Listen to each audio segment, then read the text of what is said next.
Trotz des frühzeitigen Ausfalls von Union Shark, der schon hinter dem Auto nicht auf den Beinen zu halten war, hielt der traditionelle vierjährigen Vergleich Kulta Kenke alles, was er im Vorfeld versprochen hatte. Der als Co-Favorit angetretene Meadow Prophet stürmte sofort an die Spitze und legte stets ein strammes Tempo vor. Als er zu Beginn der Endgeraden von Born Quick angegriffen wurde, fightete er gegen den Derby-Sieger bis ins Ziel mit und unterlag nur äußerst knapp. Rang 3 ging an den späteren Greyhound-zweiten Yankee Command. Johtavan selässä 1 White Grape, sisällä kolmantena 12 Yankee Command. Sisällä seuraavana 3 Meridian, ulkopuolellaan 9 Scary Lobel, jota seuraa 11 Mitch Andy. Takasuoralla on 600 metriä maaliin 2 Born Quick, hyökkää kolmatta. Kolmannelle myös 9 Scary Lobel, 11 Mitch Andy ja 8 Count of Sonkan.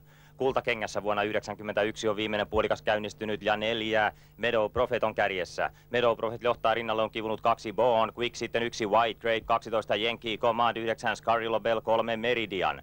Loppukaarteessa on 300 maaliin. 4 Meadow Prophet, 2 Born Quick siellä rintarinnan.